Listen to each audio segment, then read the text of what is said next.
2019 کے بعد سے جو گند گلا ہے مقبوضہ جموں کشمیر میں، اس کو ہم ریورس کریں گے، یہ وہ اپنی سٹیٹمنٹ میں کہہ رہی ہیں۔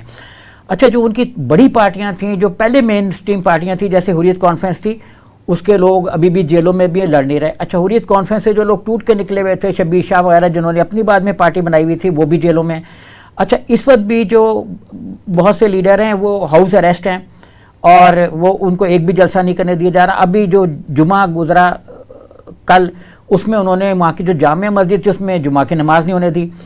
جماعت اسلامی وہ بین ہے، اس کے جو اسکول چل رہے تھے وہاں پہ سینکڑوں کی تعداد میں، ان کو انہوں نے بین لگا دیا۔ وہ انہوں نے ایجوکیشن سسٹم چینج کر کے، نصاب چینج کر کے ان اسکولوں کو بند کر دیا۔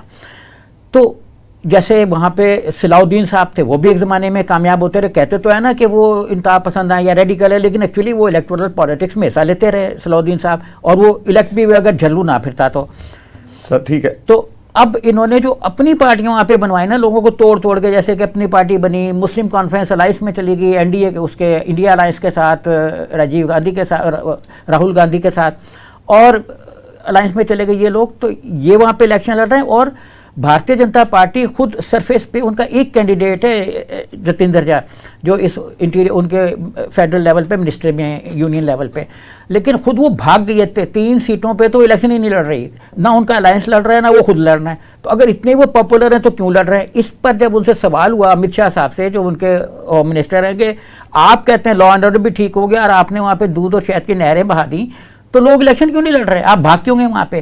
تو اس پہ وہاں پہ کنٹروورسی چل رہی ہے۔ وہ کہتے ہیں کہ ہم کنول جو ہے وہ تھوڑا بہت نہیں کھلے گا، وہ بہت بڑا کھلے گا، مطلب یہ کہ ہم صوبائی اسمبلی کے پاس قبضہ کریں گے۔ سر ٹھیک ہو گیا، یہاں تک تو بات ٹھیک ہے۔ جو مفتی صاحب کی بیٹی کا آپ نے ریفرنس دیا کہ وہ کہتے ہیں کہ ہم ریسٹور کروائیں گے 370 کو 35A کو، تو وہ ریسٹور وہ اس لیے الیکشن میں آ رہی ہیں کہ جی وہاں سے ہم ون کرنے کے بعد جب پاور میں آئیں گے تو ہم یہ ریسٹور کروائیں گے؟ دیکھیے، ریسٹوریشن جو ہے نا وہ بظاہر الیکٹورل موضوع نہیں ہے، بظاہر 370 جو ہے وہ موضوع نہیں ہے، لیکن پس منظر میں یہی موضوع ہے۔ اوکے، پس منظر میں جو سب سے بڑا موضوع ہے وہ کشمیر کی آئیڈینٹی، یعنی کشمیریوں کا جو اپنا تشخص ہے جو اسے بالکل ہی ختم ہوا ہوا ہے وہ ہے، اور دوسرا ان کا جو مسائل ہے وہ بھی ہیں، کیونکہ بھارتیہ جنتا پارٹی نے کوئی مسئلے تو حل کیے نہیں۔